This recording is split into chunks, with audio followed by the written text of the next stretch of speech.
Former captain Salman Bhatt साहब हमारे साथ मौजूद होंगे, इसके साथ साथ साबिक फर्स्ट क्लास क्रिकेटर राजा असद साहब ने हमें ज्वाइन किया, इसके साथ साथ अहमद सईद हमारे साथ मौजूद हैं। Welcome to all of you जी। बहुत शुक्रिया। पहले तो खबर ले लेते हैं जी अहमद सईद से कि ये जो रोहित शर्मा वाली खबर है कि आया वाकई सच है, उनको रेस्ट करवाया गया या उन्होंने खुद से रेस्ट लिया है, इस्तीफे के बारे में क्या खबर है, और जसप्रीत बुमराह ने जिन्होंने पहला टेस्ट कप्तानी की थी आखिरी में वही कर रहे हैं, ये मामला है क्या अहमद सईद? देखें रोहित शर्मा जो है वो उनके बारे में ये खबरें आ रही हैं कि उनको सिडनी टेस्ट जो है वो ड्रॉप कर दिया गया है। इस सीरीज़ के दौरान आपको इत्तला मिली थी कि रोहित शर्मा जो है वो इस टेस्ट मैच के बाद अपना जो टेस्ट करियर है उसको खैरबाद कह देंगे, लेकिन लगता ये है कि बीसीसीआई उनको इस आखिरी टेस्ट मैच को खेलने का मौका नहीं देना चाहता, जो उनके टेस्ट करियर का आखिरी मैच हो सकता है पोटेंशियली। इसकी वजह ये बताई जा रही है कि ड्रेसिंग रूम के अंदर जो है कुछ मामलात हुए जिसमें कोच गौतम गंभीर ने रोहित शर्मा और ऋषभ पंत को जो है वो उन्हें पॉइंट आउट तो नहीं किया, लेकिन इनडायरेक्टली उन्होंने इनको निशाना बनाते हुए कहा कि वो प्लेयर जो ये कहते हैं कि हमारा प्लेइंग स्टाइल ही ये है, इसी तरह ही हम खेलते चले आ रहे हैं, उनको अब इस तरह नहीं खेलना होगा, बल्कि उनको अब टीम की ज़रूरियात के मुताबिक अपने आप को एडजस्ट करना होगा। इनफ इज़ इनफ, ये पैगाम दिया गया है गौतम गंभीर की जानिब से, जिसके बाद अचानक ये खबर सामने आई है कि आपने रोहित शर्मा के बारे में कहा। मैं आपको एक और खबर हुई यहाँ पर ब्रेक कर दूँ कि हो सकता है कि कल ऋषभ पंत भी इस टीम का हिस्सा ना हो जो कल सिडनी में मैदान में उतरेगी, और उनकी जगह पर ध्रुव जुरेल को जो है वो विकेट कीपर करते हुए हो सकता है कि हम देखें। तो ऋषभ पंत और रोहित शर्मा दोनों जो है वो ऐसे खिलाड़ी हैं जो गैर जिम्मेदाराना शॉट खेलने के हवाले से भी इस सीरीज़ के दौरान बहुत ज़्यादा अंडर द माइक्रोस्कोप जो है वो आ चुके हैं। तो इस तरह की खबरें जो है वो इंडियन क्रिकेट बोर्ड की तरफ से आ जा रही हैं। राजा साहब, इनफ इज इनफ बुखला सी गई है इंडियन क्रिकेट टीम और मैनेजमेंट, ऐसा भी क्या हो गया, एक सीरीज ही आ रहे हैं। देखिए, वैसे जिस तरीके से आपने खबर ब्रेक की है या इसको नरेट किया है, ये उसका शेयर भी नहीं है। अगर खुदा ना खासा हमारी क्रिकेट के साथ कुछ ऐसा होता है जो इंडियन चैनल्स करते हैं। बहरहाल इसमें ये मुझे तो बड़ी हैरानगी हो रही है कि एक कप्तान को, और वो भी इतनी लंबी चौड़ी सीरीज़ के बाद आखिरी टेस्ट मैच में फारग कर दिया गया है। भाई ऐसी कौन सी Rohit Sharma is a name, उनका एक मुकाम और एक हैसियत है, पढ़े लिखे हैं। इंटरनली जो प्लेयर्स के अंदर जो शफलिंग है, जो इख्तलाफात हैं विद द हेड कोच, वो होते रहते हैं। ये सब कॉन्टिनेंट के कल्चर का हिस्सा है। प्लेटें चल गई, फलाना हो गया, ये बहस हो गई, ये ग्रुपिंग हो गई, ये फलाना ग्रुप हो गया, ये चीज़ें चलती हैं। लेकिन इंडिया को अब मैं समझता कि वो अब काफ़ी आगे जा चुके हैं। लेकिन जो हार होती है ना, उसके बाद फिर इस किस्म की जो खबरें हैं, इस किस्म की जो हकीकत भी है, वो सामने आ जाती है। इंडिया जो है उसको एक चीज़ से जोड़ कर रखा हुआ है। इंडिया के जो जर्नलिस्ट हैं वो हमसे जब वैसे बात करते हैं तो वो बड़ी और तरह की बात करते हैं। जब उनका मीडिया देखते हैं, इनको किसी मीडिया के किसी माँ के क्रिकेट राइटर को अपने साथ बुला लेते हैं तो उल्टी सीधी बातें करता है, झूठ भी बोलता है अपने बारे में, हमारे बारे में भी। लेकिन इंडियन खुद ये कहते हैं कि हमारा हाल कोई नहीं है। वैसे भी हैसियत मुल्क भी भांत भांत के लोग हैं, इतना बड़ा मुल्क है, इसको कंट्रोल करना ही मुश्किल है। अब ये टीम में जो काट पछाड़ हुआ है, खासतौर पर उनको जो कचौका लगा है, ये जो फाइनल में नहीं पहुंचे, उधर फिर पाकिस्तान की परफॉर्मेंस भी फाइनल में पहुंच गया तो उन्होंने हारना ही था फाइनल। नहीं, वो उल्टी सीधी बातें करें। एक वो जो उनके हरभजन सिंह है वो उल्टी लाप रहे हैं कि जनाब ये Pakistan it's not totally nonsense, ऐसे थोड़ी होता है। तो इसमें यह है कि एक तो उनको हमारे पर हर वक्त उनकी नजर रहती है, आप देखते रहते हैं उनके चैनल्स के, वो कोई ना कोई इशू कोइन करते रहते हैं। यहाँ पर जो इस वक्त सूरत हाल इंडिया में है, दिस इज मोस्ट अनफॉर्चुनेट। ये नहीं करना चाहिए था, नहीं करना चाहिए था। एक बड़ा सीनियर प्लेयर 2008 से माशाल्लाह से साथ है उनके। खैर, आप उनकी टीम की बेहतरी के लिए व्हाट्सएप में भी ज्वाइन कर लिया है। अस्सलाम वालेकुम भट्ट साहब। वालेकुम अस्सलाम। भट्ट साहब, ये उसके इस्तीफे तक की खबरें तो ठीक थी कि रिजाइन कर रहे हैं, बहुत क्रिकेट खेली, लेकिन अब सूरत हाल कुछ ऐसी है कि जो आखिरी फाइनल टेस्ट मैच था उन्हें फेयरवेल देना चाहिए था। इतनी सर्विसेज है रोहित शर्मा की, उनको सिडनी टेस्ट से बाहर कर दिया और बुमराह जो है वो कप्तानी कर रहे हैं। अब मामला ये पेश किया जा रहा है कि गौतम गंभीर और रोहित शर्मा की ड्रेसिंग रूम में जो है ना वो गर्मा गर्मी हुई है, उसके बाद जनाब उनको टीम से बाहर कर दिया गया। देखिए, अब मालूम नहीं है, आई डोंट नो कि व्हाट टू से, क्योंकि मुझे पूरा इस चीज बारे में मालूम नहीं है। लेकिन जाहिर है कि अगर ऐसा कुछ हुआ होगा तो देखिए, प्रोफेशनल क्रिकेट है, आप टेस्ट चैंपियनशिप के पॉइंट्स के लिए मैच खेल रहे हैं। ये फेयरवेल्स जो है ये उनको शायद किसी और क्रिकेट में मिल जाए, लेकिन शायद इधर ना किया जाए। प्रोफेशनल ग्राउंड्स के ऊपर फेयरवेल्स नहीं होते, ये कोई प्राइवेट चीज नहीं है। It's a performance oriented place, और यहाँ पर जब हाई स्टेक्स होते हैं और बंदे की फॉर्म खराब है, वो रन नहीं कर पा रहे, तो आप क्यों एक कह लीजिए कि एक विकेट जो कि आजकल कह ले चलती फिरती विकेट बनी हुई है, उसको फेयरवेल पे तो मेरा नहीं ख्याल कि कोई भी प्रोफेशनल टीम जाएगी। So there are other ways to pay respect as well. This is not the only way कि आप पूरा मैच ही खिलाएं किसी को फेयरवेल देने के लिए। जी अहमद। अच्छा बट साहब, रोहित शर्मा का जो टेस्ट केयर है वो तो तकरीबन अब यूँ लग रहा है कि उसको वो खैर बात कहने करीब आ चुके हैं। आप इनको चैंपियंस ट्रॉफी में खेलता हुआ देख रहे हैं जिस तरह की इंडिया के इस वक्त टीम की सूरत हाल बनी हुई है?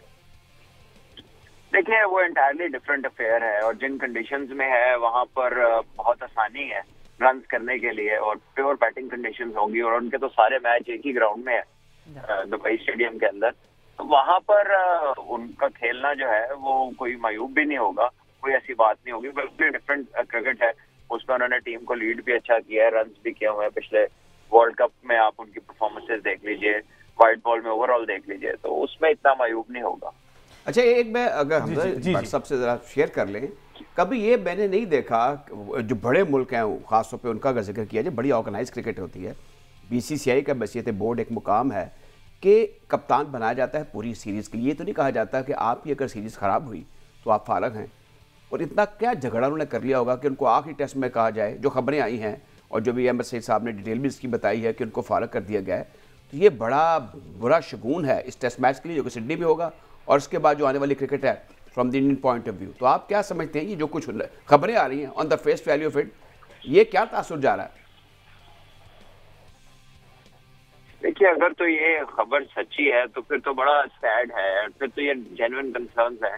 क्योंकि देखिए फॉर्म से बाहर होना या गलत खेलना, ठीक है, उसमें वेज होते हैं एड्रेस करने के, फिर आप किसको कौन एड्रेस कर रहा है। लेकिन अगर out of pure frustration because you happen to lose a game, तो फिर आप अगर इस तरह करें तो फिर टीम के अंदर जो है ना, कह लीजिए कि एनवायरनमेंट जो है वो खराब होता है, वो डिस्टर्ब होता है और उसमें फिर जो है आगे आने वाले मैचेस के लिए भी चीजें ठीक नहीं होती। But I don't know exactly कि क्या हुआ है ऑफिशियली, उसके बारे में क्या उनका कहना है, क्या वो रिपोर्ट्स जो बाहर आई हैं वो रिपोर्ट्स हैं, एंटिसिपेटेड रिपोर्ट्स हैं, या जितना वो बता रही है उतना कुछ हुआ भी है या नहीं हुआ।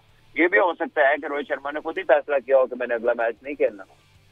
अच्छा सलमान भट्ट साहब, इसमें यकीनी तौर पर कुछ ना कुछ तो ऐसा हुआ है ना कि हमने देखा कि गुज़श्ता रोज़ इरफान पठान की जानिब से प्रॉपर ऑफिशियली ट्वीट किया गया कि ड्रेसिंग रूम की खबरें ड्रेसिंग रूम तक ही रहनी चाहिए, बाहर नहीं आनी चाहिए, विच मीन्स कि कुछ ऐसी बातें हुई हैं रोहित शर्मा की जानिब से, गौतम गंभीर की जानिब से भी। हाउ डज इट फील कि जब आप वो आपके कोच हैं, ठीक है, लेकिन आपने एक अरसा दराज उनके साथ क्रिकेट खेली है, 2008 का मेरे गालिबन डेब्यू है या 7 से T20 खेल रहे हैं सब ये रोहित शर्मा, तो ये कैसा फील होता है जब आपका टीम मेट जो है वो आपका कोच हो जाए और उसके बाद फिर उनकी बातें माननी पड़े?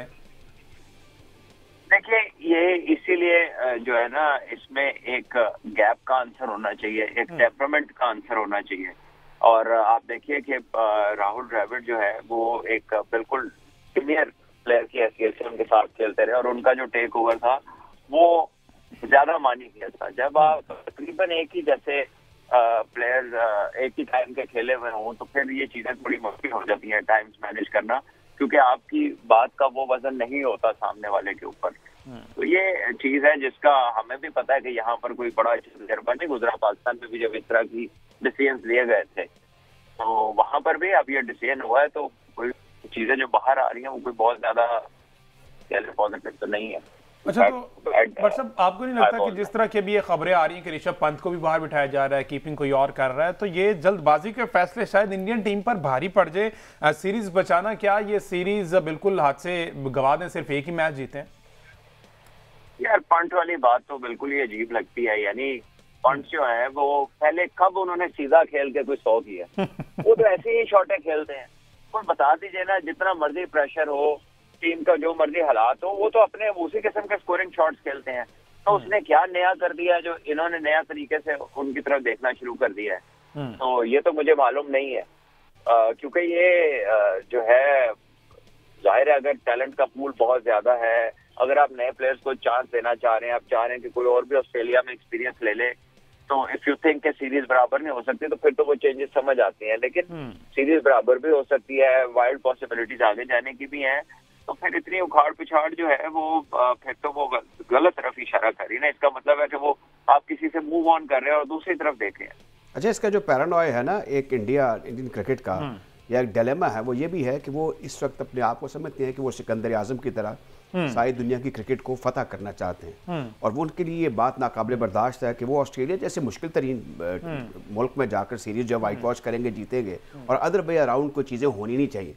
ये फ्रस्ट्रेशन है उनके जो क्रिटिक्स हैं, जैसे गवास्कर की बड़ी इज्जत है मेरे दिल में, वो जो इंडियन मॉडर्न क्रिकेट है उसके मुअय्यद हैं, उसके फाउंडर हैं, लेकिन जिस तरीके से स्टूपिड उन्होंने कहा इसको पंत को, वो लग रहा था कि ये इनके लिए रिवर्स सूरत हाल को जज करना देखना, अब वो रूल करने के बारे में सोचते कि ये जो है ऑस्ट्रेलियन टीम के तरन वाला है, हम इनको ले दे जाएंगे। और उसके बाद जब देखा चीज़ें अदर वे अराउंड हुई हैं, उसके बाद फिर जल्दी पर तेल का काम किया और ये जो लड़ाई आपसी झगड़े शुरू हो गए, वो टिपिकल सब कॉन्टिनेंट मेंटेलिटी है। तो ये सारी चीज़ें जो है ये इंडिया की क्रिकेट को नुकसान पहुंचाएंगी। मेरे ख्याल में इनको सोब्राइटी को प्रोवेल करना चाहिए था, खामोशी से चीज़ों को दबा देना चाहिए था। और जैसे अहमद सईद साहब या भट्ट साहब ने भी जिक्र किया है कि एक अच्छा सेंड ऑफ होना चाहिए था। वो ग्रेट प्लेयर रहे हैं रोहित, और देखें उनको कारकर्दगी की बुनियाद पर अदर देन बैटिंग स्किल उनके अंदर जो लीडरशिप क्वालिटी थी, इसकी बुनियाद पर उनको इंडिया का कप्तान बनाया गया था।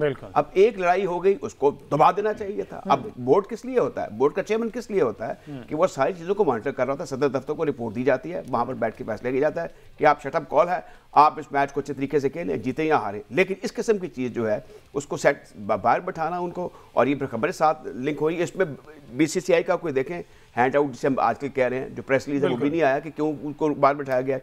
अहमद सईद साहब की इस पर नजर होगी कि आया BCCI ने कोई इस सिलसिले में वजह बयान की है।